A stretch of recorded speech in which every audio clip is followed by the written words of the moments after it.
Alright guys, Forsaken just took another hit. An exclusive dev skin sparked major backlash. Sixer is being called the worst killer, and there's a lot to talk about. Let's get into it.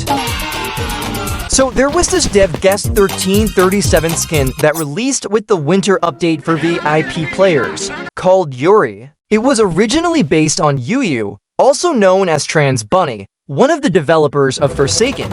This skin had a lot of custom content, including idle animations, parry animations, voice effects, and even custom faces. The skin received a ton of backlash, with people calling out how more effort seemed to be put into this one dev exclusive VIP skin than into the entire killer roster. Many argued that there was no reason for it to be public at all, and that Yuyu could have just used a yourself skin instead of releasing it in-game. Another major criticism was recognizability, especially since a lot of other skins had been scrapped for that exact reason. Yet this skin looked nothing like Guest 1337.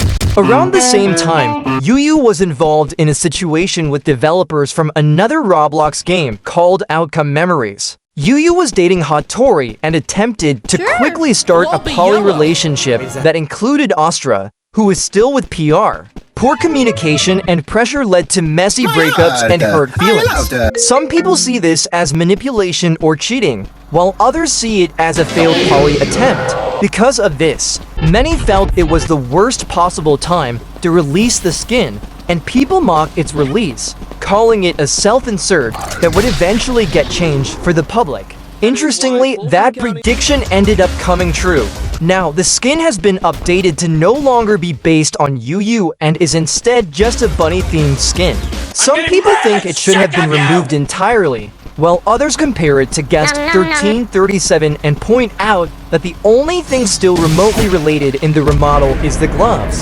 Everything else no longer resembles 1337 at all, because the recognizability issue is now being treated as gone. Some feel this has created a bigger problem of unidentifiable characters, making it harder for killers to know who they're chasing. There are also people saying it should just become a public skin, but others argue that because it started as a self-insert and was tied to prior drama, it still leaves a bad taste and wouldn't be something people want to use anyway. Another option people bring up is simply deleting the skin altogether. Should this skin still be in the game or not?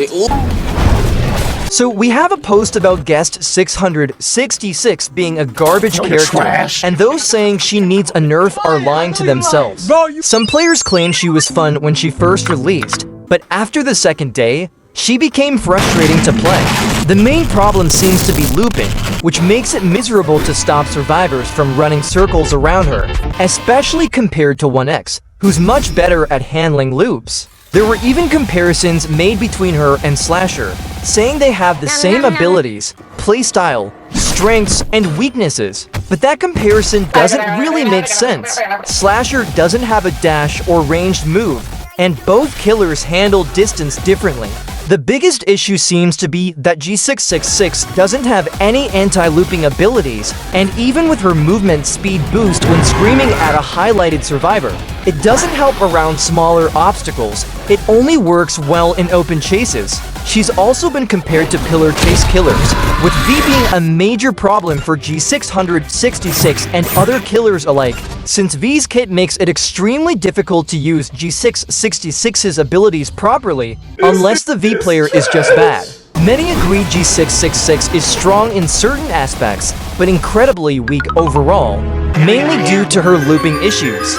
Some suggest she needs a complete rebalance, not just small tweaks. While she was overpowered at launch, people have since realized how poorly designed she is, calling her trash outside of Bloodhunt, unfun for both survivors and Still, others argue that being able to deal massive damage in a single move doesn't make her garbage. It's just a skill issue for those who can't use her properly. Is there really a looping problem with Guest 666?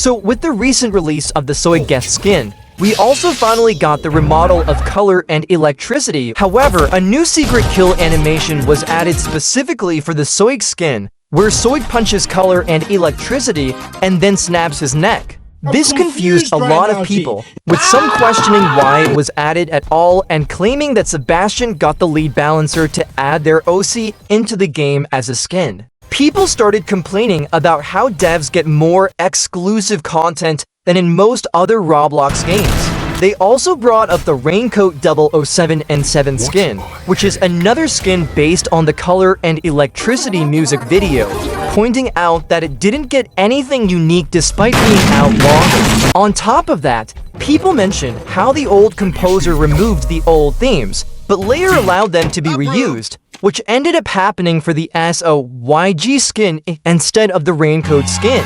That said, there is a clear reason why this was added. Lore-wise, Soig is literally...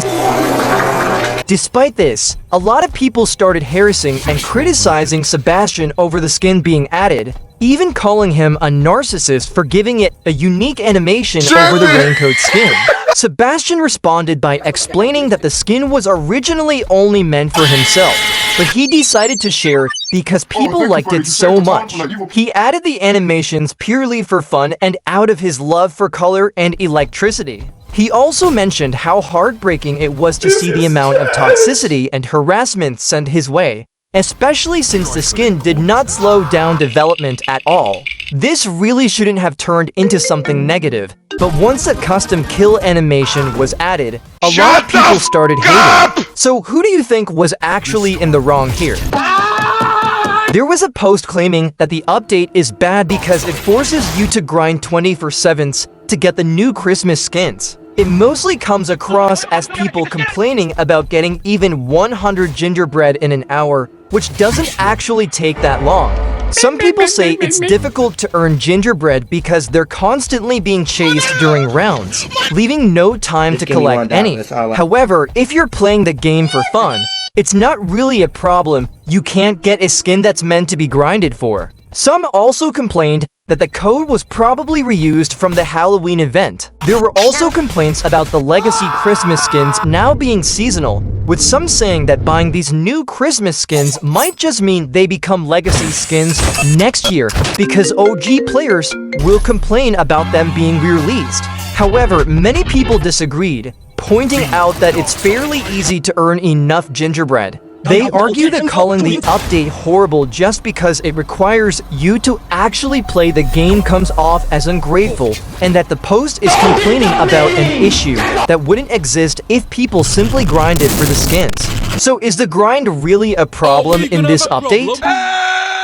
This TikTok is genuinely crazy. Someone found a cosplayer of Tatime in-game, and they were wearing over clothes of Tatime. People were saying how some Tatime cosplayers react when you tell them to dress in regular clothes, and honestly, it's bad. Someone even said a cultist would never wear clothes like that, which makes sense, but still, these cosplayers are doing way too much.